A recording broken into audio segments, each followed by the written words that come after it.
Papa Dudut. Likas sa ating mga Pilipino ang pagpapahalaga natin sa pamilya at kamag-anak. Yun bang kapag nasa malapit lang ang mga kamag-anak natin ay hindi tayo magugutom at lagi tayong may maasahang kaagapay sa oras ng kagipitan. At aminin natin na hindi kompleto ang bawat mahalagang okasyon kung hindi imbitado ang ating tiyuhin, tiyahin at mga pinsan dito.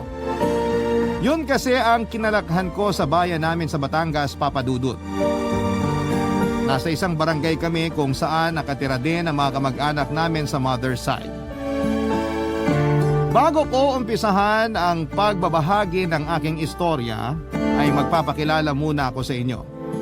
Ako po si Zina, 22 years old at isa sa mga libu-libong avid listener ng Barangay Love Stories. Malaki ang naitutulong ng programa ninyo sa akin dahil napapasaya ako at nai-inspire sa kwento ng mga kabarangay natin. Kasalukuyan akong graduating student sa kursong Hotel and Restaurant Management dito sa universidad sa lugar namin. Panganay po ako sa dalawang magkapatid na babae at wala akong ibang gusto ngayon kundi makaalis sa lugar namin sa oras na makapagtapos na ako sa pag-aaral at makapagtrabaho. Hindi niyo po ako masisisi. Nag-ugat ito noong mas naunawaan ko na hindi lahat ng kamag-anak namin ay kakampi namin, Papa Dudut.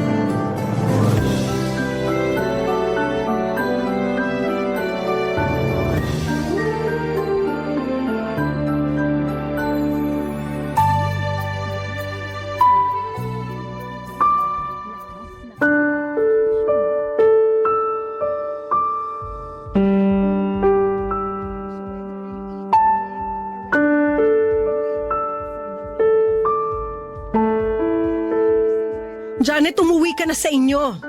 Ang gugulo ka lang dito sa pamamahay ko eh. Sinong nanggugulo? Hindi ako nanggugulo, ate. Sakala ka sa manloloob mong paalisin ako? Baka nakakalimutan mo na lupa ng tatay ng dati kong kinakasama tong kinatitirikan ng bahay nyo. At ako lang naman yung rason kaya nakapagpatayo kayo rito ng bahay. Kaya wala ka karapatang paalisin ako rito, no? Alam ko naman yun. At tinatanaw ko yun ang utang na loob. Pero baka nakakalimutan mo. Hindi naman libre pagtira namin dito. Nagbabayad kami sa may-ari Wala kaya... akong pakialam. Kundi dahil sa akin, wala sana kayong bahay dito. Ay, ang akin lang naman. Huwag ka naman mag-eskandalo sa bahay ko. Nakakahiya sa anak ko. At bakit ako mahihiya sa anak mo? Sige nga, tsahin niya ako. Saka kung may dapat mang mahiya rito, ikaw yon. Nandito na po ako, ma. O, Auntie Janet, ano pong ginagawa niyo rito? At bakit ganyan ang tanong mo? Siguro magkasabwat kayo nitong nanay mo na pagbawalan akong pumunta rito sa bahay niyo, no? Po, wala pong ganun, Auntie. Basta. Kayo talaga mag-ina? Nakakainit kayo ng ulo. Ano po bang problema niyo? Bakit kayo nagagalit? Yan kasing nanay mo, pinagkakalat doon sa mga kapitbahay na nakikipagkita raw ako sa kung sinong lalaki. Po? Totoo po ba yun, ma? Siyempre hindi. Ewan ko ba naman sa'yo, Janet? Kung bakit nagpapapaniwala ka na ako yung nagkakalat ng chismis na yan, hindi na nga ako magkanda-ugaga rito sa bahay namin at sa pagtitinda sa palengke. Tama po si Mama. Saka hindi po kami chismosa, Auntie. Bakit ganyan tono mo? Parang sinasabi mo na ako talaga yung chismosa rito, Hindi naman po sa ganun. Anong hindi? Ayos-ayusin mo yung pagsagot-sagot mo sa akin, Zina, ha? Baka nakakalimutan mong tsahin mo ko. Huwag kang bastos. Hindi bastos sa mga anak ko. Hindi ko sila pinalaking bastos. Kung may bastos man dito, ikaw yon. Sige nga, sino sa inyo yung basta-basta lang sumusugod sa bahay ng may bahay para mang-away kasi nagpapapaniwala sa walang katotohanan ng chismis? Di ba ikaw? Baka naman nagkukunwari ka lang na wala kang kinalaman kasi dyan ka naman magaling eh. Mapagkunwaring malinis at mabait? Plastikada? Ano bang pinagsasasabi mo? Basta. Sa oras talaga na malaman ko na ikaw yung nagpakalat ng chismis, ipamabarangay kita, ate. Ay, ang bihirang babae yun. Ano kung may nakakita sa kanya na may kinikita siyang lalaki? Walay na naman sila ng kinakasama niya. Ang hindi ko po maintindihan, yung sumugod pa siya rito sa bahay natin para awayin kayo, imbis na kausapin ng mahinahon, ma. Bakit ba ganun ang ugali ni Auntie? Ewan ko. Hayaan mo na, nak. Baka stress lang sa buhay niya kaya pati tayo nadadamay. Stress din naman po tayo, pero di tayo nang dadamay ng kung sino. Saka kung makapagsalita siya, akala mo hindi kayo magkapatid. Buti nga po tinawag niya pa kayong ate. Mabait naman yon kapag hindi tinotopak. Kaya hayaan mo na. Kaya siguro nasasanay si auntie na ganunin kayo kasi hinahayaan niyo lang. Kapatid ko pa rin naman ang auntie mo. Kaya ayos na yon. Mabuti pa magmerienda ka na. Hindi ako nagtinda ngayon kasi masakit yung balakang ko. Pero pinagluto ko kayo ng paborito niyong sopas ng kapatid mo. Tara, kumain na tayo sa kusina.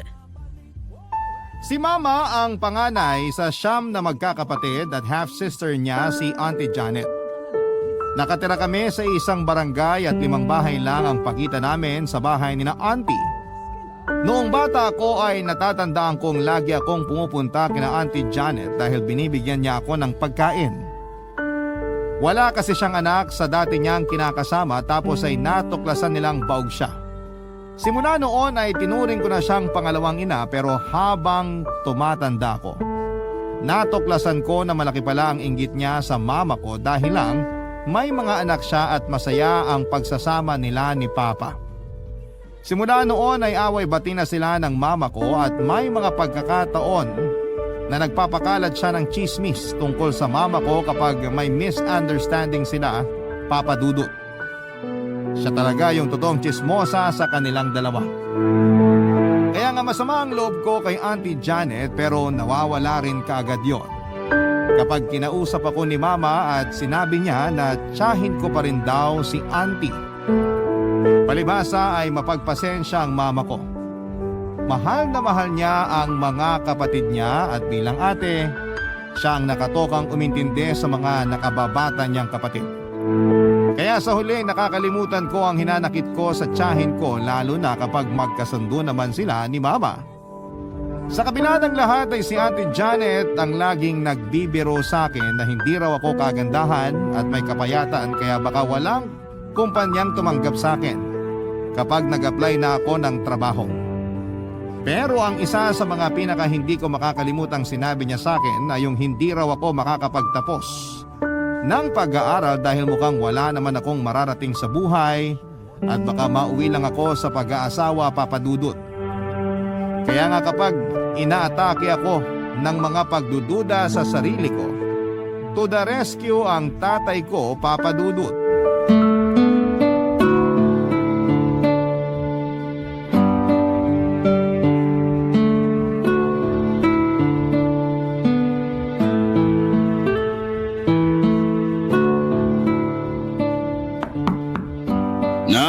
Si Papa to. Tapos na ba online class nyo? Ay opo pa, katatapos lang. Sandali, pagbubuksan ko po kayo ng pinto. Opa, ano yan? Ito, nako. May dala akong merienda. Chocolate drink saka tinapay. Yung paborito mo. Kain ka muna. Wow! Cheese bread! Thank you pa. Kayo po kumain na? Oo, tapos na. Nasundo ko na rin mama mo sa palengke. Tapos sabi ng kapatid mo, hanggang 6:00 yung online class nyo. Kaya kako, baka gutom ka na. Medyo po. Salamat po sa merienda pa. The best po talaga kayo. Payakap nga po. Lambing naman ang panganay ko. Pero bakit pakiramdam ko may problema ka? Sa school nyo ba? Opo, pero ayos lang naman po yun. Kaya ko naman kahit mahirap. Pero kasi pa, sinabihan na naman ako ni Auntie Janet na nagsasayang lang daw po kayo ng pera ni Mama sa pagpapaaral sa akin. Kasi hindi naman daw ako makakatapos. Kailan niya yan sinabi? Nung nakaraan po. Yan talagang auntie mo. Hayaan mo't kakausapin ko siya bukas. Wag na pa, baka masamain niya pa. Saka sabi niya biro lang naman yun. May ganun bang biro? Hindi nakakatawa. Nakakainis, nak. Pero di ba ganun naman talaga si Auntie? Hindi pa rin tama yun. Sino ba siya para sabihin na di ka makakapagtapos ng pag-aaral at nagsasayang lang kami ng pera ng mama nyo? Hindi ba niya nakita yung mga medalya at sertipiko niyong magkapatid na nakasabit dyan sa dingding natin? Aba, bulag-bulaga na siya kung ganun. Ewan ko po kung bakit ganun sa atin si Auntie Janet.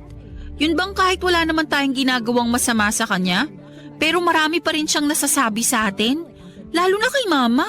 Kaya nga naaawa ko sa mama nyo. Kasi masyado siyang mabait sa kapatid niyang yan. Pati na rin dun sa iba niyang kapatid na kumakampi kay Janet. Akala ko kapag may kamag-anak tayo na malapit sa atin, mas magaan yung buhay natin. Kasi syempre meron tayong aasahan na dumamay at tumulong sa atin pag nangailangan tayo. Pero mukhang mali pala ako. Hindi naman kasi porke kamag-anak mo maaasahan mo na. Pero ilang tao lang naman yung ganun. Kasi meron pa rin namang mababait na kamag-anak. Katulad nung tita mo, yung bunsong kapatid ng mama mo. Magkasundo sila ng mama mo at bilib na bilib sa'yo yun. Sabi nga niya sa amin, ikaw daw yung inspirasyon ng mga anak niya para mas galingan pa sa eskwelahan. Mabait naman po talaga si tita pa. Pero katulad ni mama, mainit din siya sa mata ni Auntie Janet. Ewan ko ba dun? Lahat na lang ng kampi kay mama kaaway niya. Parang hindi magkakapatid. Kaya nga Pero sabi nga ng mama mo, hayaan na. Pero hindi ko palalagpasin yung sinabi ni Janet sa'yo. Kakausapin ko siya kasi hindi totoo yung sinabi niya. Baka naman po kayo yung lumabas na masama pag ginawa niyo yun. At baka balikan kami ni Auntie kasi sumbongera ako. Tatay mo ko. Natural na magsumbong ka sa akin. Mabuti pa, wag mo nang isipin yun. Kasi sa akin ka maniwala. May mararating ka, anak. Matalino ka, masipag, at nagsisikap sa pag-aaral mo. Kaya naman naniniwala kami ng mama mo sa'yo. Salamat pa. Pero minsan hindi ko lang po mapigilang mapaisip. Paano kung totoo pala yung sinabi ni Auntie, di ba? Ang laki ng tiwala niyo sa akin tapos sa dulo mabibigo ko lang kayo. Kasama sa pagtatagumpay yung pagkabigo. Ang mahalaga, huwag ka lang susuko. Saka anak, walang kahit sino ang may hawak ng kapalaran mo, kundi ikaw mismo. Huwag kang matakot mabigo. Kasi nandito kami ng mama mo para suportahan ka at palakasin ang loob mo. Kayo ng kapatid mo. Gagawin namin yun hanggat nabubuhay kami. Nagtatrabaho sa vulcanizing shop ang papa ko, Papa Dudut. Masipag siya at ulirang ama. Mahal na mahal niya kami nina mama at ng kapatid ko at kahit na hindi kami mayaman ay hindi siya nagkulang na ibigay ang pangangailangan namin. Kaya nga masasabi ko na kahit papaano ay nabili ni Papa ang mga luho namin ng kapatid ko at hindi lang yung mga kailangan namin. Bukod sa mga katangian niyang yon ay si Papa ang kakampi ni Mama sa tuwing inaaway siya ng iba pa niyang kapatid. Bukod kay Auntie Janet. Wala naman silang palag kay Papa kasi malaking tao ito at masakit magsalita kapag napuno na. Pero tahimik lamang talaga si Papa dahil ayaw niya ng gulo. Malumanay siyang magsalita sa amin at bihira kaming pagalitan. Kaya mahal na mahal namin siyang magkapatid, Papa Dudut. Wala akong ibang gusto kundi matupad ang pangarap ng mga magulang namin na makapagtapos kami sa pag-aaral. Lagi nilang sinasabi na edukasyon lang ang maipapamana nila sa amin. Kaya magsikap daw kaming magkapatid.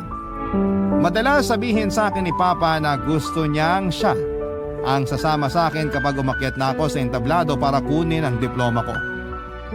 Papa Dudut, siya rin daw ang magsasabit sa akin ng medalya katulad ng pagsasabit niya sa akin ng mga medals ko noong nasa elementary at high school ako. Simple man ang pamumuhay namin, Papa Dudut, ay malaki naman ang pasasalamat ko sa Diyos.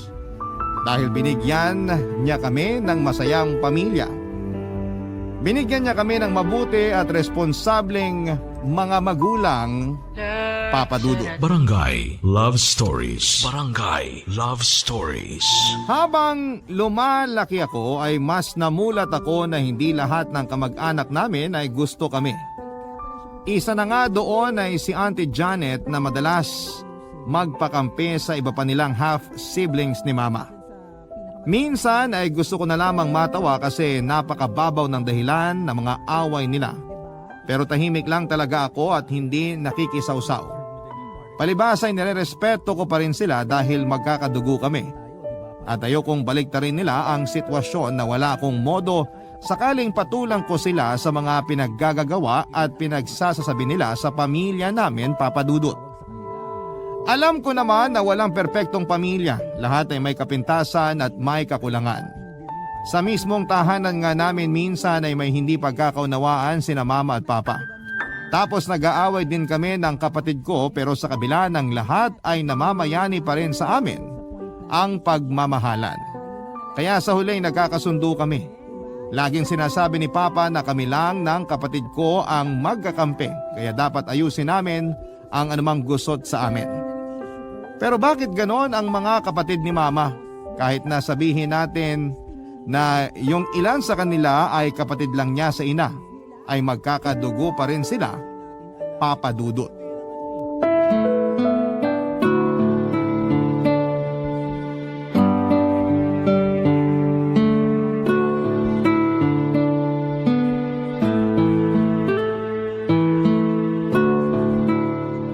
Bakit di nakapunta papa mo sa birthday ko, Zina? May trabaho po kasi si Papa, Auntie. Linggo-linggo may trabaho? Ano kaya yun? Biglaan po kasi. Tumawag kanina yung amo niya. Pinakiusapan kung pwede siyang pumasok. Kasi yung naka-duty ngayong linggo, nagka-emergency sa kanila. Nako, baka naman nagpapasikat lang yung tatay mo sa amo niya, ha? O baka ayaw lang niya talagang pumunta sa birthday ko ngayong araw. Hindi naman po sa ganun. Alam mo, simula nung magkakilala kami ng tatay mo, di na talaga kami nagkasundo niyan. Mabait po si Papa. Wala siyang kaaway, Auntie. Basta, hindi ko lang siya masyadong gusto. Tahimik kasi. Di ba pag ano nasa loob ang kulo? Tahimik lang po talaga si Papa at hindi siya mahilig gumawa ng gulo o makisali sa mga away lalo na kung mababaw. Sinasabi mo ba na palaaway ako at mahilig gumawa ng gulo? Po? Hindi po. Nako, yun na rin yon, Zina. Hindi po, Auntie. Wala akong ibig sabihin na ganun. Alam ko may galit ka rin sa akin eh. Kunwari ka pang walang kinikimkim na sama ng loob sa akin pero sigurado ako na hinihiling mo na sana may mangyaring masama sa akin para mawala na lang ako sa mundo. Hindi po totoo yan. Wala po akong hinihiling na ganyan. Nakita ko kanina hindi ka masaya habang kinakantahan ako ng happy birthday. Masaya po ako. Pinapalabas mo pang sinungaling ako? Sigurado ako sa nakita ko. Auntie Janet naman eh. Huwag mo nga ako matawag-tawag na Auntie Janet. Alam mo, napilitan lang naman talaga akong invite kayo ng kapatid mo kahit ayoko eh. Baka kasi magtaka ibang kamag-anak natin na kayo lang yung bukod tangi na hindi ko inimbita ngayong birthday ko. Pero para nagsisisi na ako. Sa pagkakaalam ko, wala naman po kaming ginagawang masama ng kapatid ko sa inyo. Hindi nyo kailangan may gawing masama. Basta ayoko lang sa inyo, pati na rin sa nanay at tatay nyo. Ano po bang problema nyo sa amin, Auntie? Bakit galit na galit kayo sa pamilya namin? Bakit ka nagtatanong? Anong karapatan mo magtanong? Kasi gusto ko pong maintindihan kung saan galing yung galit nyo sa amin. Sa mga magulang ko, wala naman po kaming ginagawang masama. Kayo nga yung laging gumagawa ng masama sa amin eh. Ba't talaga naman? Ngayon sinasagot-sagot mo na akong bata ka? Hindi na po ako bata. Marunong na po akong umintindi. Pero hindi ko po maintindihan yung ugali nyo sa amin. Ayoko lang sa inyo kasi naimbyer na ako. Lalong-lalo na sa mga magulang mo. Akala mo kung sino? Mga wala kayong utang na loob. Baka nakakalimutan nyo ako tumulong sa pamilya nyo nung walang-wala kayo. Hindi po namin nakakalimutan yon at nagpapasalamat po kami sa mga tulong nyo.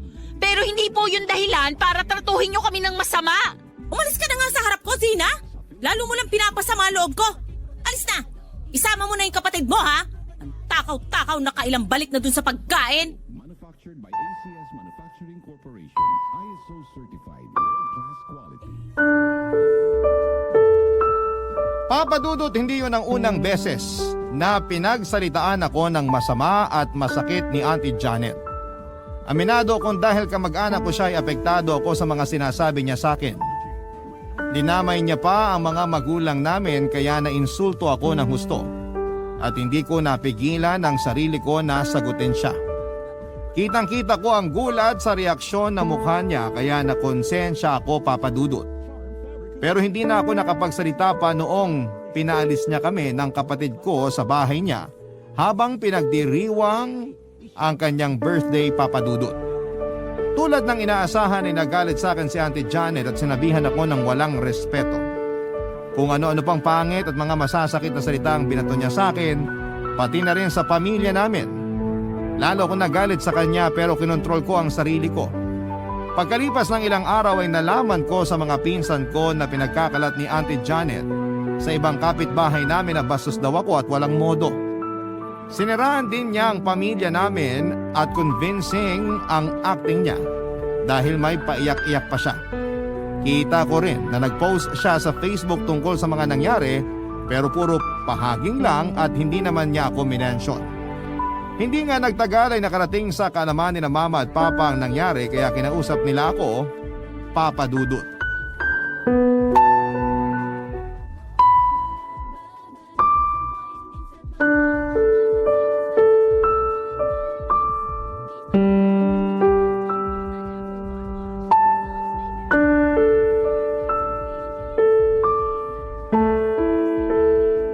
Nak, pwede ka ba naming kausapin ang papa mo? Opo, ma. Tungkol saan po? Nakarating na kasi sa amin yung nangyari sa birthday party ng Auntie Janet mo. Totoo ba yon? Sinagot-sagot mo talaga siya? Opo, ma. Anak naman eh. Huminahon ka lang, Rebecca. Siguradong may dahilan si Zina kung bakit niya sinagot-sagot si Janet. Hindi naman natin pinalaking bastos tong anak natin eh. Kahit na Luisito, ang akin lang sinagot niya pa rin si Janet. Tapos ano? Pinagkakalatan ng magaling kong kapatid sa buong barangay na bastos at walang modo yung anak natin. Ay, anak, ano ba kasing nangyari? Tinanong ko lang naman po siya kung anong problema niya sa atin. Kung ano-anong masasakit na salita na kasing sinabi niya, ma. Sabi pa niya napilitan lang siya na imbitahan kami ng kapatid ko sa birthday party niya. Kasi baka raw kung anong isipin ng iba nating kamag-anak pag hindi niya ginawa yun. Kita mo na? Yang kapatid mo talaga yung mahilig gumawa ng gulo. Ay nako, parang hindi mo naman kabisadong ugali ni Janet kahit noon pa. Kabisado ko na nga. Kaya nga hanggat maaari, ayoko na nakikihalubilo kayo sa babaeng yan. Pwede ba naman yun ay kapatid ko siya? Tsahin siya ng mga anak mo. May kapatid bang chinichismis ka at pinaparatangan ng kung ano-ano? May tsahin ba na sinisiraan yung sariling pamangkin sa ibang tao?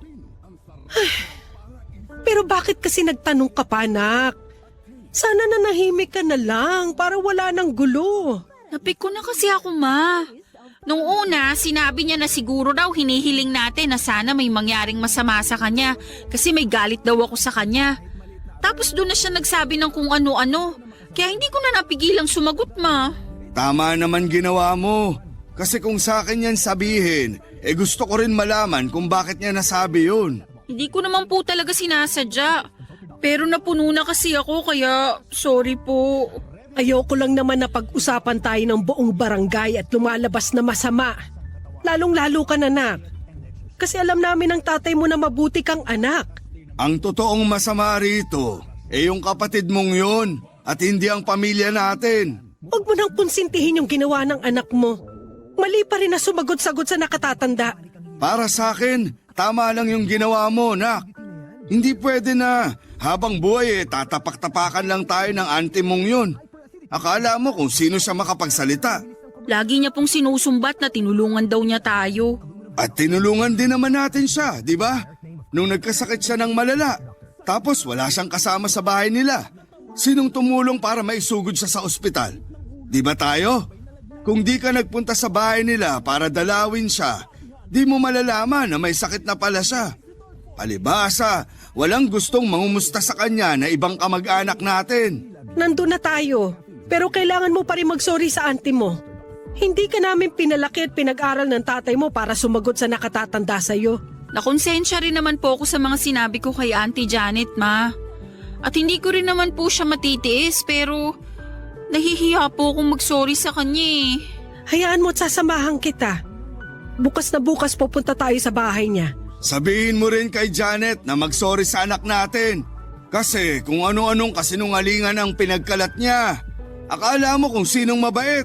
Pakitang tao lang pala. Luisito, tumahimik ka na nga. Anak ko na inaagrabyado. Mananahimik pa ba ako? Tinalaban ako sa mga pangaral sa akin ni mama ko kaya naman kinabukasan ay nagpasama ako sa kanya para mag-sorry kay Auntie Janet. Nung una ay inirapan pa ako ng auntie ko at kung ano-ano ang mga sinabi na kesyo masama daw ang sumasagot sa nakakatanda na para bang hindi ako nag-aaral at kung ano-ano pa. Pero tinanggap na lang namin yun ni mama at nangako ako na hindi ko na uulitin. Sa huli, pinatawad ako ni Auntie Janet kahit na halatang labas ito sa ilong. Ewan. Ayoko naman mag-isip ng kung ano pero mararamdaman mo talaga kapag napipilitan lamang ang isang tao. Sinabi ko na lamang sa sarili ko na iiwasan ko siya para wala ng gulo, Papa Dudut.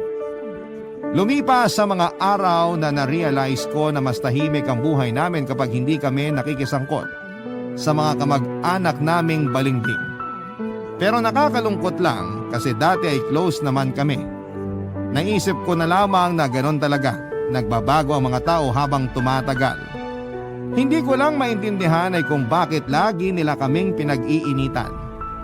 Pero tulad nga ng sinabi ng parents ko ay hinayaan na lang namin sila at mas nag-focus na lamang kami sa buhay namin.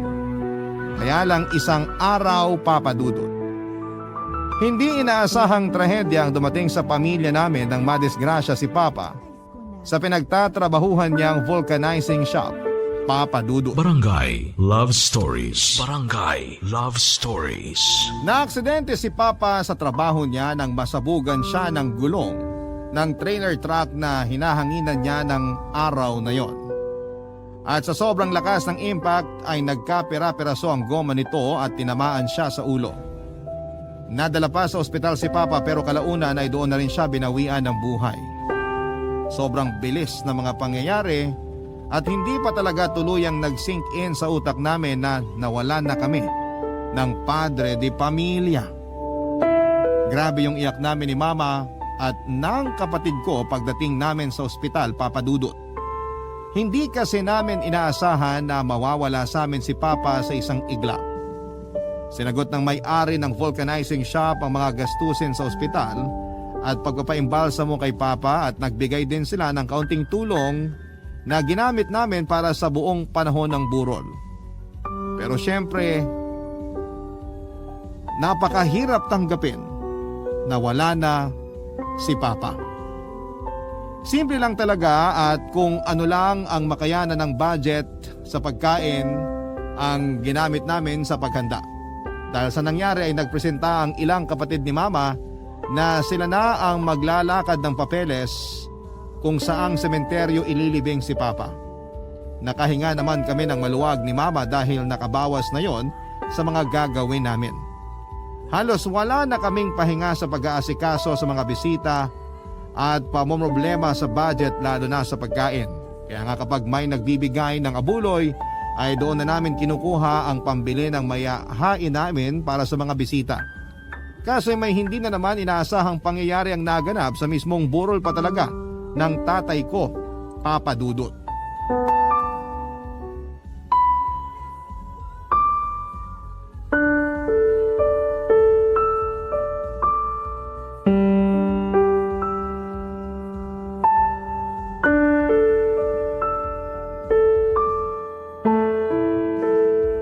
Ate, wala na bang iba?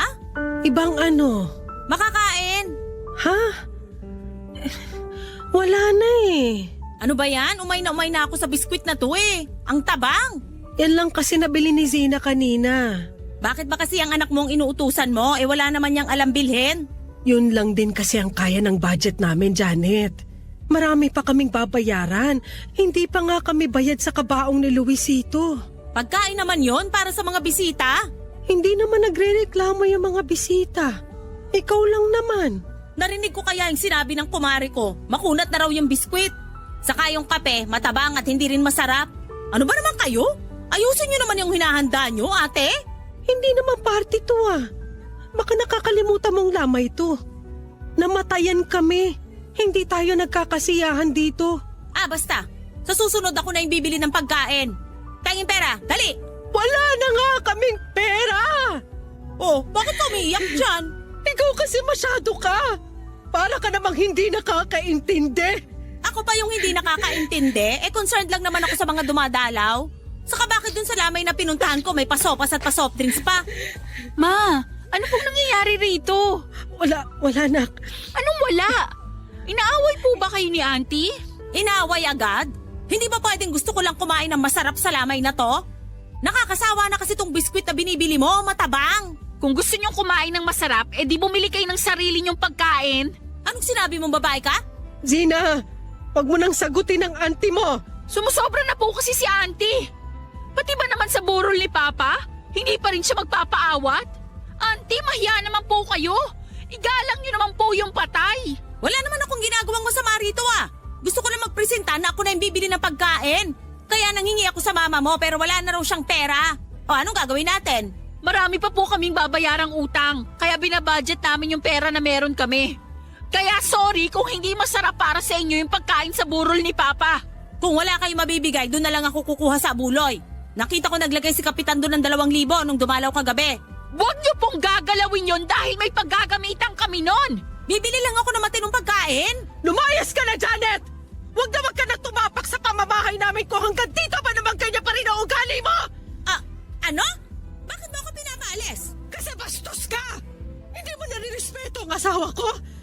Alam mo, matagal din ako nagtiis sa ugali mo kasi nga kapatid kita. Pero sobra ka na! Pati anak ko siniraan mo! Chinismis mo at kung ano-ano masasamang salita ang sinasabi mo sa pamilya namin! Hindi lang ako umiimik pero pasalamat ka! Hindi kita pinabarangay sa mga paninirang puli mo! Hindi mo magagawa sa akin yan kasi magkakamag-anak tayo! Wala akong pakialam! Mas mabuti nang wala akong kamag-anak kung katulad mo lang din naman! Kaya umalis ka na! Bago pa kita ipakaladkad sa mga tanod! Yung pagpapatawad ko sa Auntie Janet ko ay nawala noong mag-iskandalo siya sa burol ng papa ko. Galit na galit ako sa pamamahiya niya kay mama dahil lang hindi namin mabili yung masarap na pagkain na gusto niya. Nasaktan ako nang duru-duruin niya si mama at ipamukha na kaya siguro namatay si papa ay dahil daw sa kinakarma na kami. Sa isip ko kahit na hindi kami perpekto ay walang tinatapakang tao ang mga magulang ko. Lalo na ang tatay ko. Kaya naman sobrang sakit sa akin ng mga paratang ni Auntie Janet. Bukod doon ay puro rin siya reklamo at pakikialam sa paraan ng pagluluksa namin. Ang dami niyang sinasabi na hindi raw namin sinusunod ang tradisyon at kung ano-ano pa papadudot. Sa totoo lang ay stress na ako sa kanya at sa ibang kapatid ni mama na kinampihan siya matapos niyang magsumbong sa mga ito. Hindi ko lang akalain na ganoon sila kawalang puso at konsiderasyon dahil hindi na nila nirespeto ang burol ng tatay ko. Pagod na kami ni mama pero nadagdagan lang yon ng sama ng loob kasi hindi namin sila maasahan tapos ay siniraan pa nila kami. Nagpatuloy ang burol ni papa hanggang sa sumapit yung araw ng libing niya. At kahit na masakit mawala ng tatay ay may dahilan kung bakit dalawa ang magulang natin. Simula noon ay lagi na akong nakadikit kay mama at mas naging malapit kami sa isa't isa, Papa Dudut.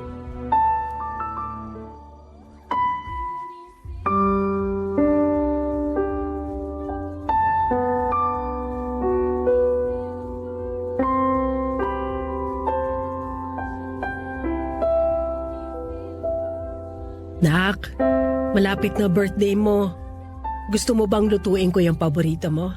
Parang ayoko pong mag-celebrate ng birthday ko kasi wala po si Papa, Ma. Sigurado ko na kahit wala na ang papa mo, gusto pa rin niyang i-celebrate yung birthday mo. Tsaka nandito pa naman kami ng kapatid mo. Magkakasama pa tayo. Alam ko naman po yun. Pero pakiramdam ko, hindi na buo yung saya kasi wala na si Papa. Kung bakit kasi kailangan pa niyang mawala sa atin agad. Sa totoo lang, yan din ang paulit-ulit kong tinatanong sa Diyos. Kung bakit si Luisito pa? Kung bakit ngayon pa talaga? Ang dami pong pangarap ni Papa para sa atin. Lalo na po sa akin. Sabi niya, siya raw ulit ang sasama sa akin sa entablado pag kinuha ko na yung diploma ko. At siya raw ang magsasabit ng medalya ko. Pero paano pa po matutupad yun wala na siya. Pakiramdam ko po, wala nang saysa yung pagsisikap kong makapagtapos. Huwag mong sabihin niya, nak. Kasi hindi matutuwa ang papa mo kapag hindi mo tinupad yung pangarap niya sa inyo ng kapatid mo kahit wala na siya.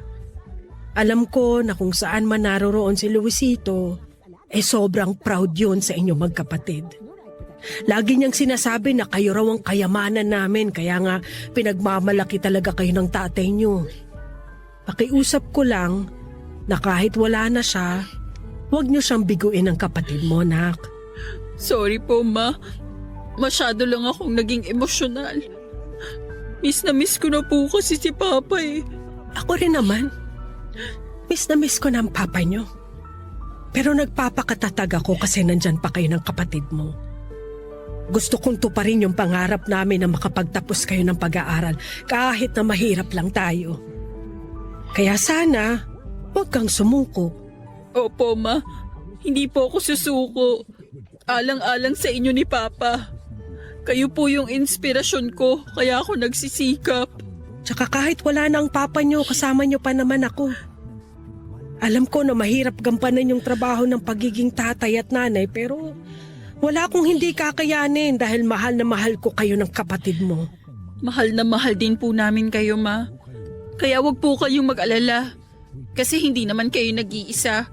Tutulungan po namin kayo para kahit papano gumaan yung buhay natin. Salamat, nak. Pasensya ka na, ha? Hindi perpekto ang mama mo. Bakit yun naman po nasabi yan? Naalala ko lang kasi yung mga pagkakataon na mas kinampihan ko pa si Auntie Janet mo kaysa sayo at pinilit pa kitang humingi ng tawad sa kanya kahit ikaw na yung inagrabyado. Pasensya ka na talaga. Sana nung una pa lang hindi ko na siya hinayaan na masaktan yung pamilya natin. Ayos lang naman po ako.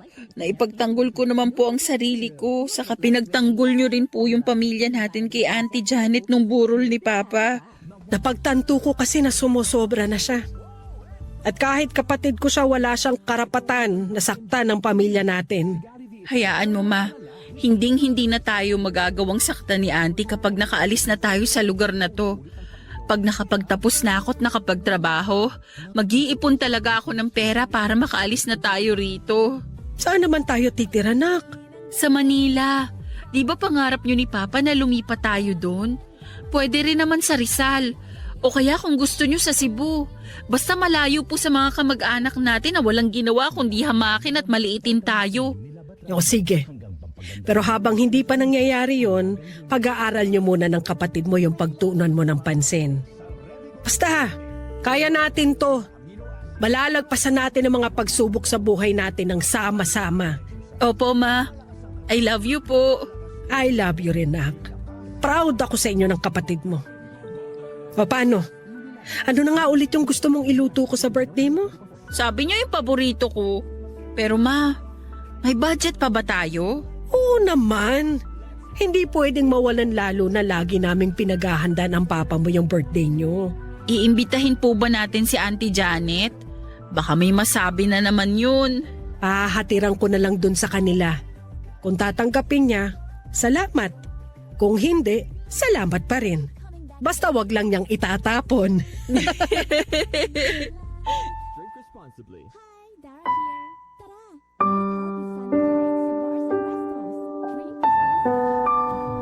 Malaki ang pasasalamat ko sa Diyos dahil nagkaroon kami ng mabuti at positibong nanay. At kahit mahirap mawala ng tatay ay patuloy naming kinakaya at sa awa ng may kapal ay nalalagpasan namin ang mga pagsubok dahil kami ay sama-sama. May mga araw pa rin na nalulungkot ako sa pagkawala ni Papa, lalo na't sariwa pa ang lahat sa amin.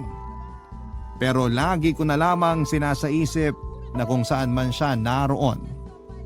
Alam ko na proud siya sa aming magkakapatid. Lagi kong kinakausap si Papa sa panaginip at sinasabi sa kanya na mahal ko siya. Sa kasalukuyan ay casual ang relasyon namin kay Auntie Janet. Hindi na sila masyadong nag-uusap katulad ng dati at sa isip ko ay ayos na yon. Para alam ng tiyahing ko na hindi niya kami basta-basta mapagsasalitaan ng kung ano-ano. Hindi pa rin siya nagbabago, chismosa pa rin. Pero sabi nga ni Mama, Diyos na lamang ang bahala sa kanya. Hiling ko lang sana ay magbago na siya habang may pagkakataon pa. Sa kasalukuyan ay focus ako sa pag-aaral ko at hindi na ako makapaghintay na makapagtapos, Papa Dudut.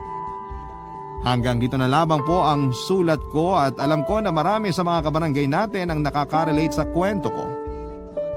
Maraming salamat po sakaling mapili po ninyong i-ere sa Barangay Love Stories and God bless sa inyong istasyon.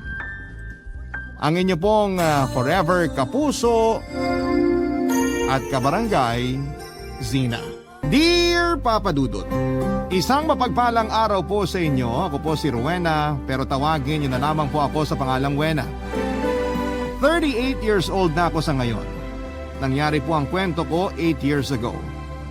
Nakapagtapos naman po ako ng college sa kursong Business Administration, major in Marketing Management. Pero hindi ko rin kaagad nagamit ang natapos ko noong nagtrabaho ako bilang farmer sa Japan. Nang makaipon ako ay umuwi na ako ng Pilipinas at nagsimula na lamang ng maliit na negosyo sa amin sa Rizal. At yun na nga ang parisan ko na malakas pa rin ang kita hanggang sa ngayon. Kumbaga isa ako sa mga original.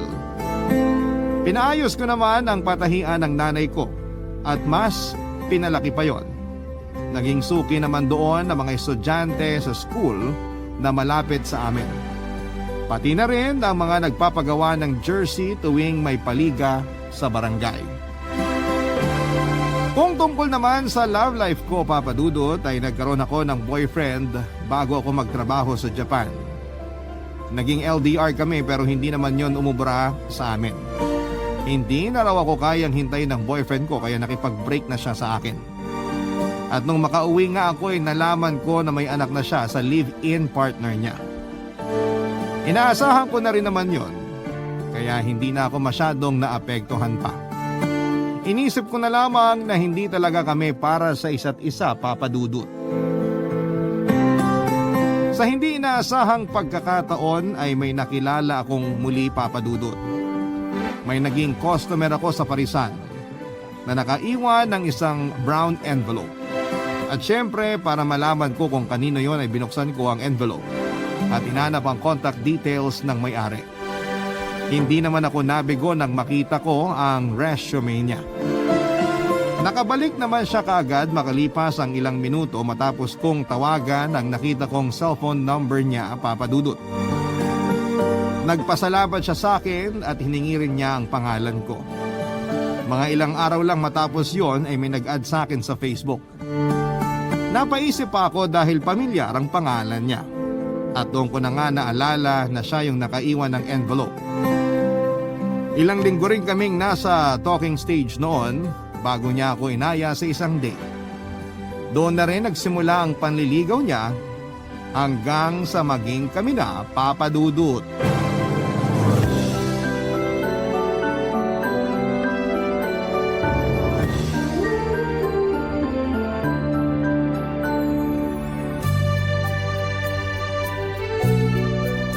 Grabe, hindi ko talaga akalain na magiging tayo.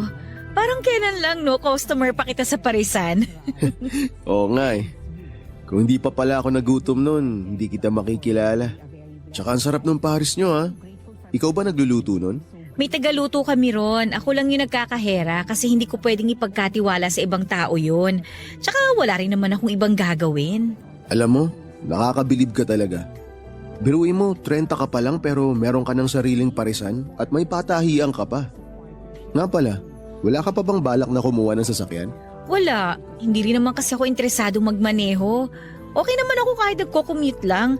Tsaka magastos din kumuha ng sasakyan eh. Magiging liability lang yun sa akin.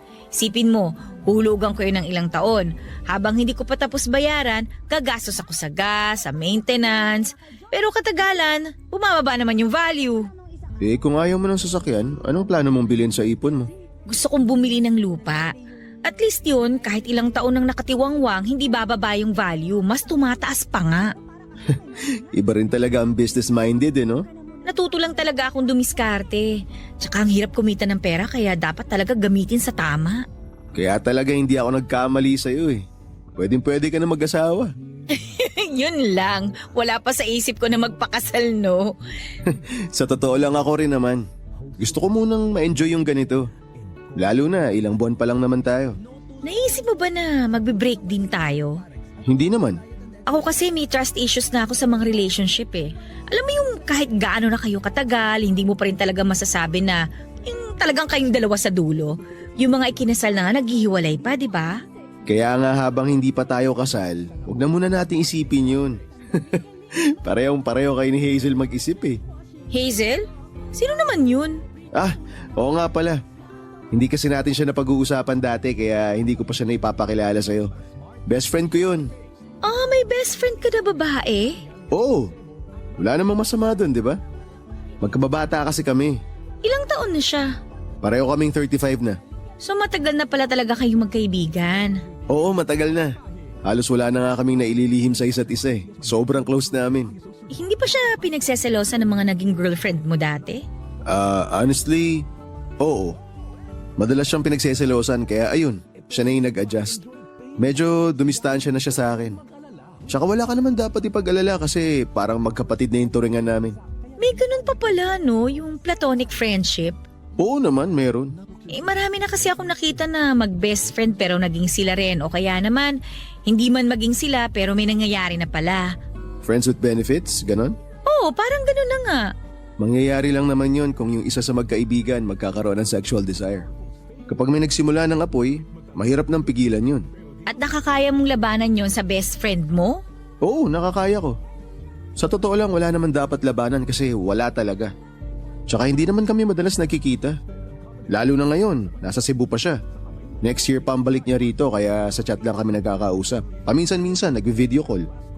Nakakatawa nga kasi nung hindi pa kita nakikilala. Madalas kami napagkakamala na mag-boyfriend. Dami kasing ma-issue sa paligid eh.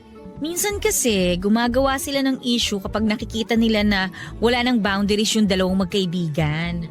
Base sa experience ko, marami lang talagang ma-issue. Kahit hindi naman dapat binibigyan ng mali siya, binibigyan nila. Hindi man lang nila naisip na may pagkakaibigan na silang nasisira. Bakit? Umabot na ba kayo ni Hazel sa point na gusto nyo na lang tapusin yung pagkakaibigan nyo? Umabot kami ron. Muntik na mangyari yun. Dahil yun sa ex-girlfriend ko. Last year nga lang yun nangyari. Siya actually yung dahilan kaya napilitang sumama si Hazel sa atin niya sa Cebu. Teka, change topic na tayo. Huwag na natin pag-usapan yun. Naiinis lang ako kapag naaalala ko eh. Papadudot, marami pang naikwento si Elaine tungkol kay Hazel. Magkaibigan daw sila noong college at madalas daw silang magkasama at minsan ay doon na rin natutulog sa bahay nila ang best friend niya. Magkahiwalay naman daw sila ng kwarto pero tuwing nalalaman ng mga kapitbahay nila na naroon si Hazel ay ginagawan sila ng issue. Sa totoo lang po Papadudot ay hindi ko pa man nami-meet personally ang kaibigan niyang si Hazel. Ay parang hindi ko na ito gusto. Gusto kong maniwala kay Elaine na platonic ang friendship na meron sila. Gusto kong maniwala na kahit minsan ay hindi siya nagkaroon ng sexual desire para kay Hazel. Pero sa isip-isip ko ay parang malabo talagang mangyari yon. Hindi ko naman nilalahat pero karamihan talaga sa mga lalaki ay naghihintay lang talaga ng pagkakataon kapag nagpakita ng motibo yung kaibigan nilang babae. Doon na nga magsisimula ang lahat. Kaya naman hindi ako mapakali na patuloy pa rin ang closeness nina Elaine at Hazel. Hindi ko na naiwasang magselos. Lalo na noong madalas na sa bahay namin ang boyfriend ko pero wala naman sa akin ang atensyon niya.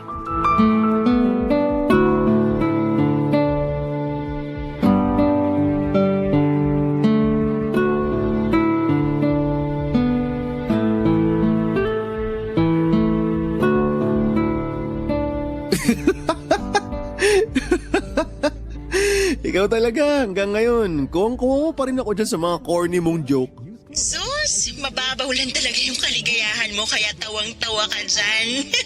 Napapasaya mo lang talaga ako. Babe, hindi ka pa ba matutulog? Kanina ka pa dyan ah. Saglit lang babe. Kaka-out lang kasi ni Hazel sa trabaho eh. Ako rin, katatapos ko lang din sa trabaho. Nagsara na ako ng parisan. Magpahinga ka na muna dyan. Sandali na lang to, okay? Alin, yung girlfriend mo na ba yon? Oo, pasensya ka na. Medyo mainit yata ulo. Sige, bukas na lang ulit tayo mag-usap. Okay, good night. Good night. Buti naman tapos na kayo mag-usap. Nagkumustahan lang naman kami, babe. Kumustahan araw-araw? Ang sweet nyo naman. Nagsiselos ka ba? Hindi. Sinasabi ko lang yung napapansin ko. Araw-araw kasi kayong magkausap eh. Wala bang boyfriend yung best friend mo? Wala pa. Kaya naman pala. Ano? Wala. Matulog na tayo. Babe, ano bang problema? May nagawa ba ako masama? Wala nga.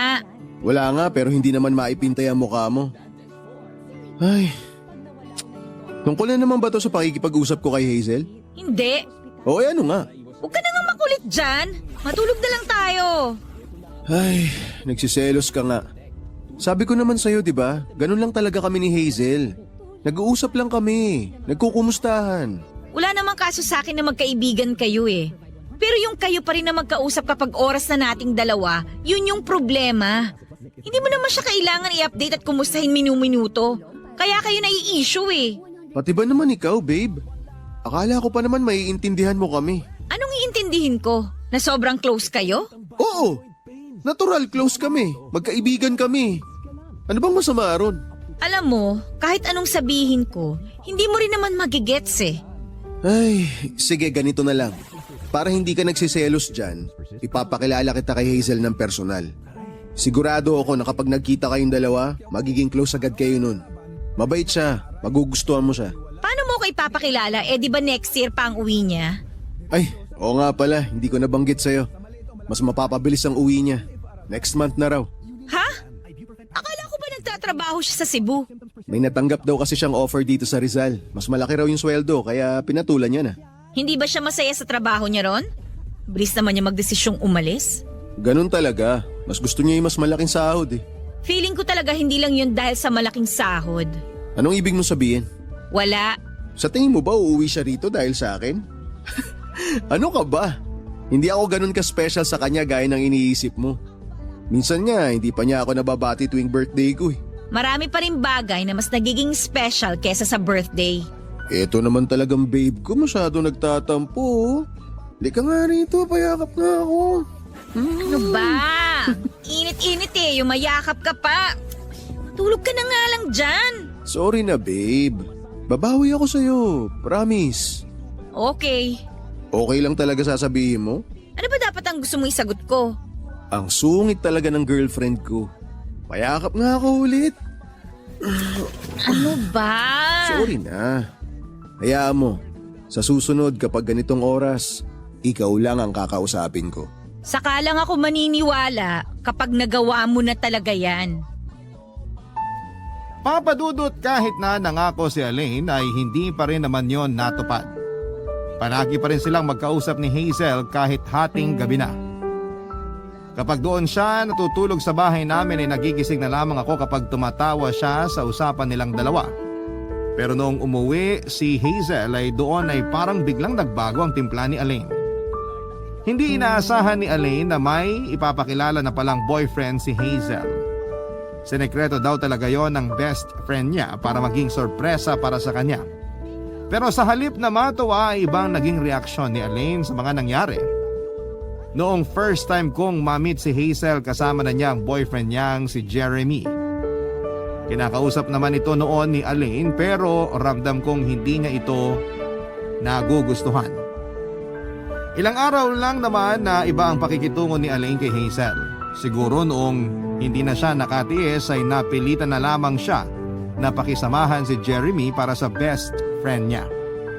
Medyo nabawasan na ang pag-uusap nila noon sa chat pero lagi rin naman silang nagkikita. Ang kaibahan lang, minsan ay 4 kami. Doble date kumbaga, no? Pero kahit 4 kaming magkakasama ay parang may sarili namang mundo sina Elaine at Hazel. Na mga panahong yon, papadudot. Barangay Love Stories. Barangay Love Stories. Papadudot nagpatuloy ang pagiging malapit ni na Elaine at Hazel. Kapag magkakasama kami sa date parang hindi nila kami kasama. Halos sila lang ang nag-uusap at hindi kami makasingit. Nakakapagsalita lamang kami kapag may isa sa kanila ang nagtanong sa amin na may kinalaman sa pinag-uusapan nila. Laging ganon ang nangyayari, papadudot. Minsan naman silang 3 lang ang magkakasama kapag busy ako sa parisan at iba pang bagay na inaasikaso ko. May mga pagkakataon din na hindi na lamang ako sumasama dahil nawawalan lang ako ng gana. Hindi ko alam, Papa Dudut, kung pareho lamang kami ni Jeremy ng nararamdaman sa mga karelasyon namin. Pero kahit na hindi siya magsalita ay alam ko na hindi na rin niya nagugustuhan yung sobrang closeness ni na Elaine at Hazel. Wala na kasi silang boundaries. Hindi naman sila gano'n nung una. Lagi kami ni Jeremy kasama sa usapan pero habang tumatagal po parang sila na lamang talagang magkasama. Akala ko ay may magbabago noong hindi ko na masyadong pinapansin si Hazel. Dahil akala ko ay nakakaramdam na siya sa nangyayari. Pero noong nag-aya sila ng outing sa isang resort ay doon na naubos ang pasensya ko, Papa Dudut.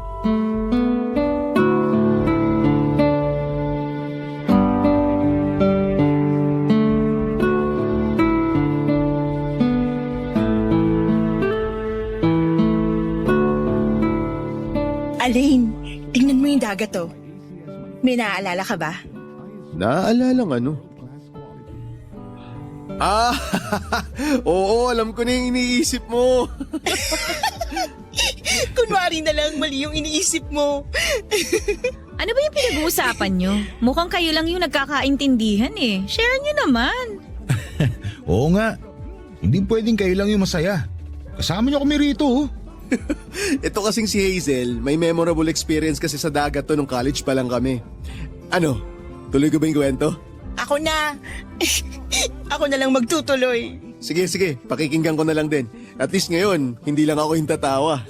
Tawang-tawa ka talaga dyan Mamaya ka lang. Ikukwento ko rin yung sayo. Huwag ka na maraming sinasabi dyan, ikwento mo na. Ito na nga. Nagka-outing kasi kami nun. Sa beach din. Tapos kami ni Elaine, naglibot-libot pa dun sa pinuntahan naming resort. Naghanap kami ng pwesto na walang masyadong tao. Bakit? Ano bang ginawa niyo? Wait lang. Nakaabot na kasi kami doon sa pinakadulong part ng beach. Wala na mga tao roon kaya nagustuhan namin. Wala kaming kaagaw sa paglalangoyan eh.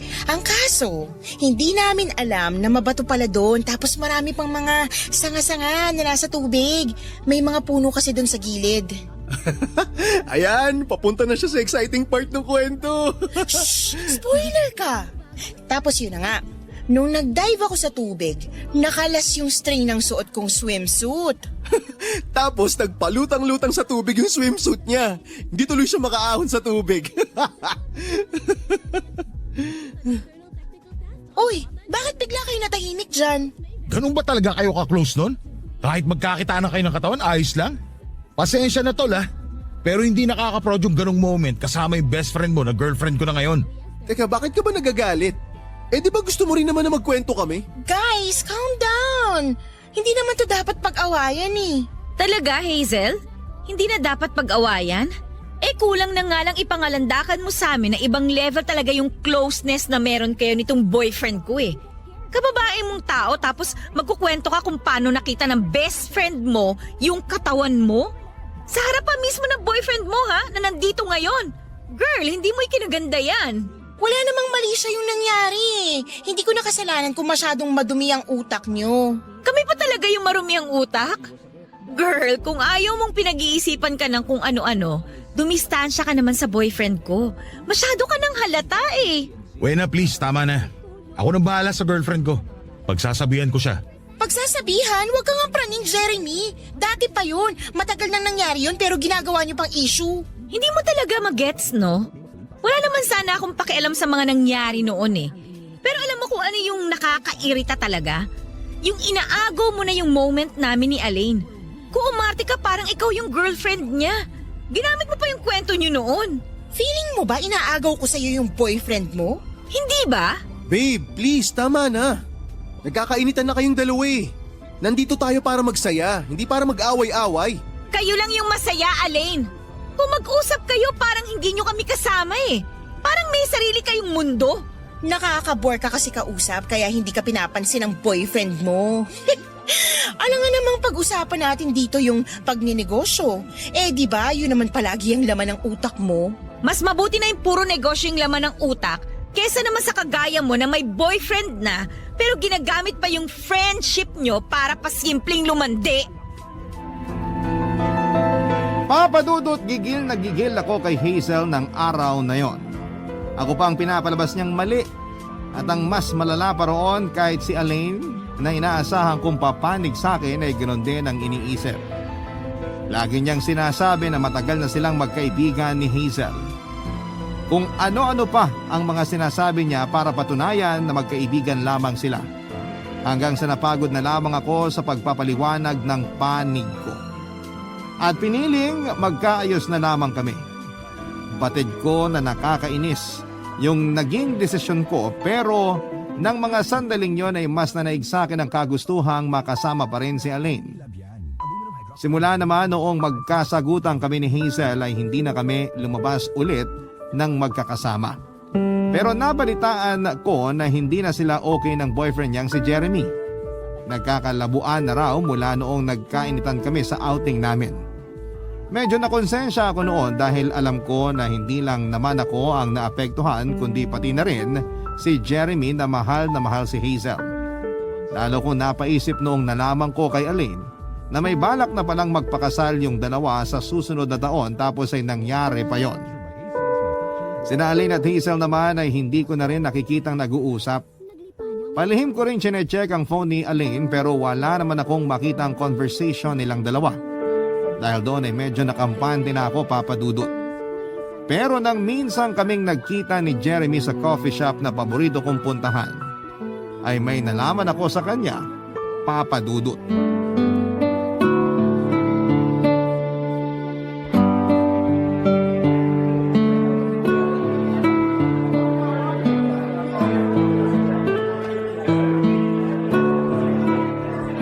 Jeremy? Buena, ikaw pala yan. Kumusta?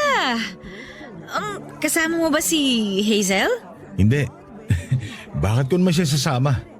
Upo ka muna. Kung gusto mo umorder, sagot ko na. Wag na, okay lang ako. Mamaya na lang ako order. Upo na ako. Kung di sana makakabala sa'yo, pwede bang magkwentuhan muna tayo sandali? Sige, hindi naman ako nagmamadali. Pero hindi na ako order ha. Okay pa naman ako eh. Walang problema. Ano nga palang gusto mong pag-usapan natin?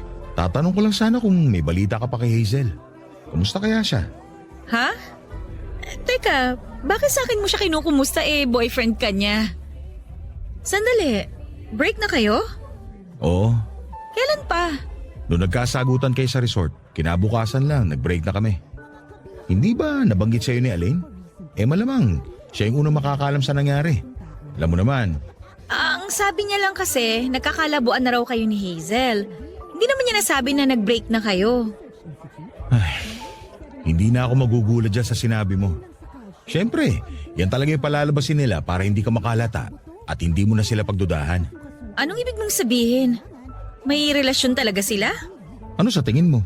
Pero sabi ni Elaine, hindi na sila masyadong nag-uusap. Naniwala ka talaga sa kanya? O bakit naman hindi? Boyfriend ko siya at nagkaayos na rin naman kami. Kaya walang dahilan para magsinungaling siya sa akin, no? Bakit hindi mo alamin kung totoo nga yung sinasabi ko? Wala namang mawawala. Kakausapin ko siya mamaya. Kapag tinanong mo siya, malaki ang posibilidad na hindi niya sasabihin sa iyo yung totoo. Ganito na lang. Kung ayaw mo maniwala sa akin, ibibigay ko sa iyo yung address ni Hazel. Laging pumupunta ron si Elaine. Noong naghiwalay na kami, sinubukan ko pang makipag-ayos kay Hazel. Pero saka ko lang na-realize na wala ng pag-asa nung naabutan ko silang magkasama. Magkaibigan sila. May mga pagkakataon talaga na magkasama sila. Silang dalawa lang. Hindi naghahalikan na magkaibigan, Wena. Anong sabi mo? Naabutan ko sila naghahalikan sa sala. Nakabukas yung pinto ng bahay kaya bumalandra sa akin yung ginagawa nila. Nagulat pa nga ako nung una. At nung kinumpronta ko sila, ako lang yung napahiya. Ano nga ba naman yung pinunta ko ron break na kami ni Hazel. At si Elaine, ang sabi niya wala na kayo. Akala ko totoo kasi kung ibabase yun sa nangyari nung outing, may dahilan na kayo para maghiwalay. Pero ngayong nakausap na kita, ngayon ko lang din na-realize na pinaglalaruan ka rin nila. Sigurado ka ba sa sinasabi mo? Nakita ko yun mismo kaya paano hindi ako magiging sigurado? Pero syempre, hindi ka naman maniniwala ng basta sinabi ko lang. Kaya kung ako sa'yo, puntahan mo na lang sila. Gusto mo na hulihin ko sila sa akto, ganun ba? Nasa iyo na yun kung anong gagawin mo. Sabi ko nga sa'yo, ibibigay ko yung address ni Hazel. Kung gusto mong puntahan, malalaman mo kung anong sinasabi ko. Kung hindi naman, choice mo pa rin yun. Ito wala akong intensyon na manira ng relasyon. Sinabi ko lang to sa'yo para iparealize na pinaglalaroan ka lang ng boyfriend mo. Hindi mo deserve yung ganong klase ng lalaki. Kung totoo yung sinasabi mo, isa lang yung ibig sabihin nun. Matagal na akong niloloko ng boyfriend ko. Papa Dudut, pinagsisihan ko na nagbulag-bulagan ako dahil sa pagmamahal ko kay Elaine. Nagsisi ako na nakipag-ayos pa ako sa kanya at binigyan pa ng isang pagkakataon ng relasyon namin. Nang puntahan ko kasi ang address na ibinigay ni Jeremy, inabutan ko nga roon si Elaine. Gabi yon, ilang beses ko siyang tinawagan pero hindi siya sumasagot. Noong tinext ko siya ay nag-reply lamang siya na maaga siyang magpapahinga. Pagod daw sa trabaho at kakauwi niya lamang sa kanila. Pero noong time na yon ay naroon na ako sa tapat ng apartment na tinutuluyan ni Hazel. Noong nag-doorbell ako, si Elaine pa mismo ang nagbukas ng pintuan. Hindi kaagad nakapagsalita si Elaine noong nakita niya ako. Namutla na lamang siyang bigla, Papa Dudut, at parang may gusto siyang sabihin sa akin pero hindi niya alam kung papaano niya sisimulan. Wala siyang suot na pang-itaas. At nung sinundan siya ni Hazel ay pareho silang halos wala ng saplot sa katawan. Nanginig na lamang ako noon sa galit, Papa Dudut. Hindi ko na kailangang itanong sa boyfriend ko kung ano ang ginagawa niya sa apartment ni Hazel. Hindi na rin niya kailangang magpaliwanag dahil kung nandun lamang siya bilang kaibigan ay hindi na niya kailangan pang magsinungaling. Noong nag-reply siya sa message ko. Doon ko na nga tinapos ang relasyon naming dalawa. Hindi pumayag si Elaine na maghiwalay kami, Papa Dudut. Paulit-ulit niya akong kinukulit noon para kausapin siya at makipag-ayos. Umabot na rin sa puntong nakialam na si Hazel. Pero hindi na ako muli pang nagpaloko sa kanila, Papa Dudut. Barangay Love Stories. Barangay Love Stories. Papa Dudut, ang hirap palang maging third wheel sa mag-best friend na ibang level ang pagmamahal para sa isa't isa. Parang sabit lang ako sa samahang matagal na nilang sinimulan. Ipinaramdam ni Elaine sa akin na wala akong karapatang pagbawalan siya sa pakikipag-usap kay Hazel dahil mas nauna silang nagkakilala. Ayaw niya rin na bigyan ko ng mali siya ang pagiging malapit nila sa isa't isa. At doon ko lang napagtanto na sa buong panahon na naging kami ni Elaine ay kalahati ng oras niya ay napupunta kay Hazel at kakarampot lamang ang para sa akin. Kung hindi dahil kay Jeremy ay hindi ko malalaman na pinaglalaruan na rin pala ako ng boyfriend ko. Pareho kami ng naging sitwasyon at pareho kaming naging third wheel. Minsan na rin pumasok sa isip ko na landiin na lamang si Jeremy para makaganti naman sa kanila. Pero na-realize ko na hindi yun magandang ideya. Sarili ko lang din ang pahihirapan ko kapag nagkataon. Galit na galit ang nanay ko kay Elaine at boto pa naman sa kanya ang nanay ko, pero nang sabihin ko kung anong nangyari, si nanay na mismo ang nagbawal kay Elaine na pumunta sa bahay namin. Hindi niya hinayaang makalapit sa akin ang boyfriend kong manloloko. Pero sadyang makulit si Elaine dahil gumawa pa rin siya ng paraan para muli kaming magkausap, Papa Dudut.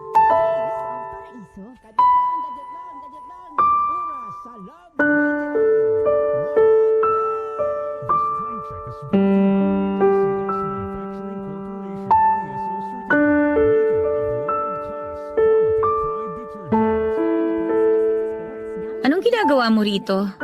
Hindi ba pinagbawalan ka na ni nanay na pumunta dito sa bahay namin? Nakiusap ako sa kanya. Sinabi ko na hindi naman ako manggugulo. Ah, ganun? Kaya sinamantala mo naman yung pagkakataon. Kapal din ang mukha mo, no? Huwag ka nang magalit, Wena. Pag-usapan natin na maayos yung nangyari. Pwede ba, Elaine? Pagod na ako sa maghapong pagtatrabaho. Kaya huwag mo nang dagdagan pa yung pagod ko. Pasensya ka na, alam kong pagod ka pero sandali lang naman to. Gusto ko lang talagang linawin sa iyo yung nangyari. Yung nakita mo... Ano na naman yung naisip mong palusot? Kala mo talaga mapapaniwala mo pa ako? Kilalang kilala na kita. Hindi mo na ako mapapaikot ulit. Wena, please. Makinig ka naman muna. Hindi ako magsasayang ng oras para sa kasinungalingan mo. Nung naabutan mo ako sa apartment ni Hazel, wala namang nangyari nun eh. Mali ka nang iniisip. Nakiligo lang ako sa bahay niya kasi narumihan yung damit na suot ko habang nagluluto kami. Nagluluto? Mas sumasarap ba yung putahe kapag kasama mo yung Hazel na yon? Wena, nagluto lang talaga kami nun. Nag-request kasi siya ng pagkain kaya pinagbigyan ko. Ipinagluto ko. Wow! Buti pa siya nakakapag-request sa'yo.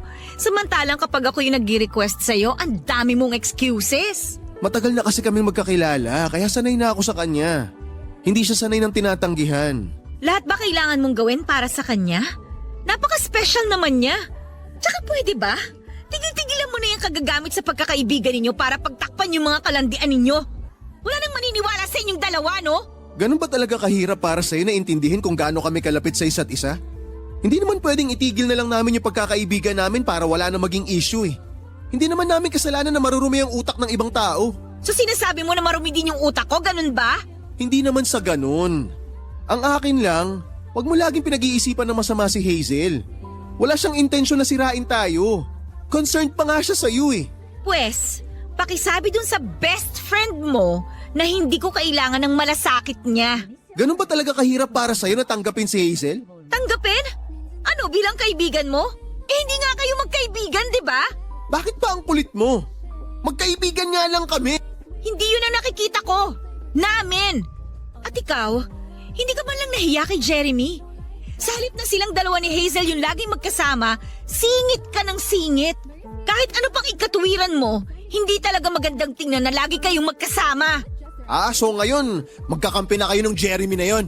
Siya ngayon nakipag-break kay Hazel eh. Nakipag-break siya dahil nagtira siya ng respeto para sa sarili niya. Hindi niya kayang pumatol sa isang babaeng kasing landi ng best friend mo. Hindi maroon makontento sa isang lalaki. Parang ikaw, hindi ka rin makontento sa isang babae. Anong tingin mo sa akin, reserba? Saan mo naman nakuha yung mga pinagsasabi mo? Kinausap ka ba ng Jeremy na yon? Nagpaloko ka naman sa lalaking yun. Mas mukha ka pang manloloko kaysa sa kanya. Gusto mo ba siya? Ha? Hindi! Hindi kasi ako kagaya mo na mabilis magpalit ng karelasyon.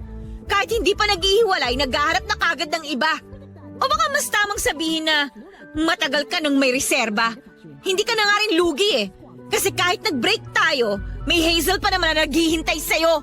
Hindi na kami nag-uusap ni Hazel. Nasabi mo na yan, kaya huwag mo na akong gawing tanga. Hindi ko deserve magkaroon ng boyfriend na hindi ako kayang panindigan. Hindi ko deserve to! Papadudot, mahaba pang naging pagtatalo namin noon ni Alain. At sa huli ay napaamin ko siya na ilang beses na ngang may nangyari sa kanila ni Hazel. Inamin niya rin na matagal na niyang mahal ang best friend niya. Pero hindi niya magawang aminin dahil naduduwag siya. Pero noong nakilala niya raw ako ay nagbago ang nararamdaman niya. At noong tumagal na ang relasyon namin ay bigla naman siyang nagsawa kaya mas dinalasan na niya ang pakikipag-usap kay Hazel.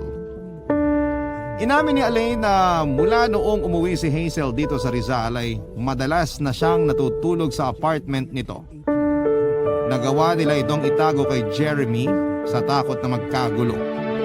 Pero kahit mahal niya si Hazel ay hindi rin nila mailantad na may relasyon sila dahil sa amin ni Jeremy. Ilang araw din ako na iyak ng iyak tuwing gabi, Papa Dudut. Kundi dahil sa nanay ko ay hindi pa ako magigising sa katotohanan na hindi ko naman dapat iniiyakan ang lalaking kagaya ni Alain. Hindi na ako ulit kinulit ni Alain matapos niyang aminin sa akin ang lahat, Papa Dudut. Nagpatuloy ang buhay ko nang hindi na kami nag-uusap. Wala na ako naging balita sa kanya matapos ang huling usap namin.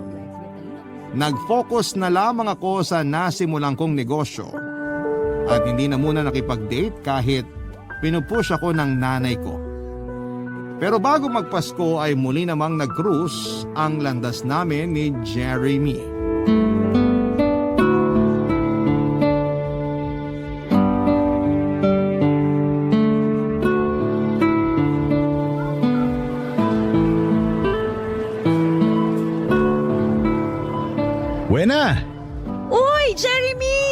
nandito ka rin pala.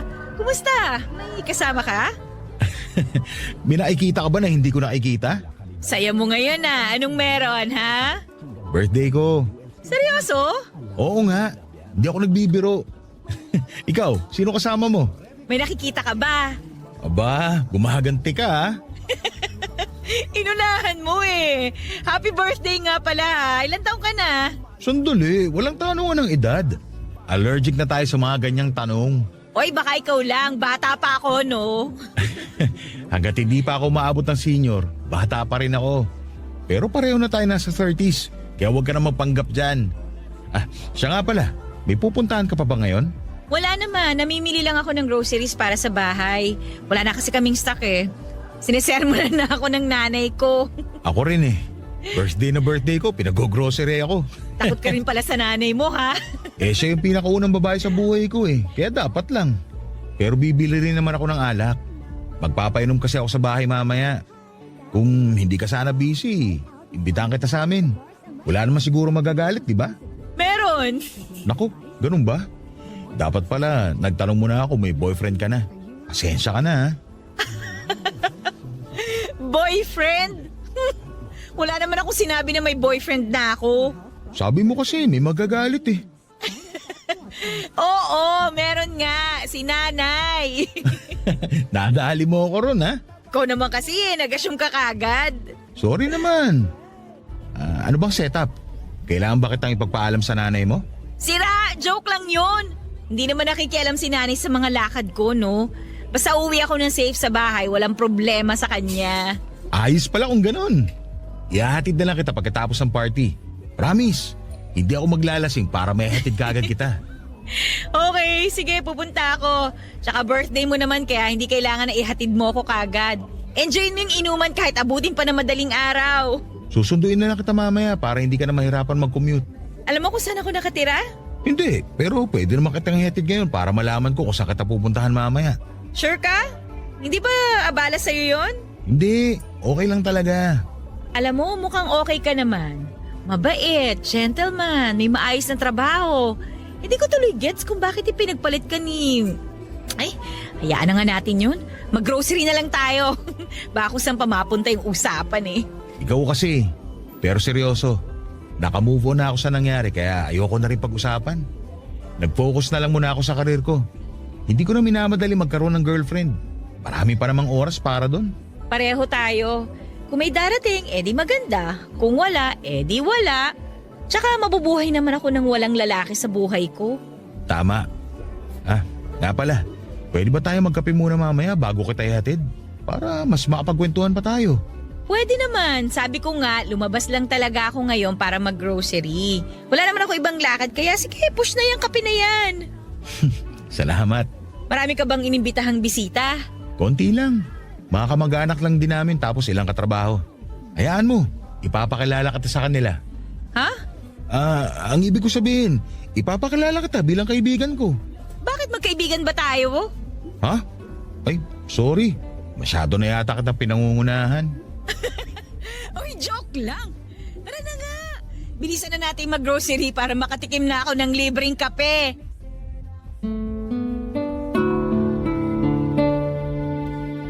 Papadudod, sobrang unexpected yung naging friendship namin ni Jeremy. Nung nagkwentuhan kami sa coffee shop ay nalaman ko na balak na niyang mag-work sa abroad. May magandang offer daw kasi doon pero dahil ayaw niyang mapalayo sa nanay niya, ay mas pinili na lamang niyang manatili dito sa Pilipinas. Sa totoo lang, Papadudot, ay nakakahanga talaga yung maturity niya at yung mindset na meron siya, kaya ganun ko na lamang siya kabilis nakagagaanan ng loob. Tungkol naman kina Hazel at Elaine ay balita ko ay naghiwalay din sila kaagad. Ilang buwan matapos nilang ilantad ang relasyon nila. Papadudot, hanggang ngayon naman ay magkaibigan pa rin kami ni Jeremy at parang magkapatid na ang turingan namin sa isa't isa.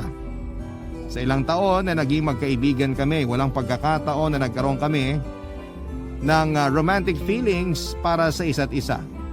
Hindi ko alam kung dahil ba yon sa pagiging busy ko sa trabaho o talagang hindi lang siya yung tipo ng lalaki na gagawin kong boyfriend. Kung noon ay hindi ako naniniwala na meron talagang platonic friendship, nagbago ang pananaw ko nang mapatunayan namin yon ni Jeremy. Pero kahit gaano kami kalapit sa isa't isa ay natuto kaming mag-set ng boundaries. Lalo na kung may kinalaman sa personal naming buhay. Before pandemic ay kinasal na siya sa katrabaho niyang matagal ninyang niligawan. At ako naman ay inireto niya sa pinsan niyang kauwi lang mula sa Netherlands noong kasal nila. Kaya ngayon ay pareho na kaming may sariling pamilya. Marami nag-akala na kaming dalawa din ang magkakatuluyan pero dinaan na lang namin yon sa tawanan. Papa Dudut, hanggang dito na lamang po ang kwento ko at maraming salamat po sa inyo at sa lahat ng bumubuo sa Barangay LS 97.1. God bless mo and more power sa inyong istasyon. Ang inyong forever kapuso at ka-barangay Buena.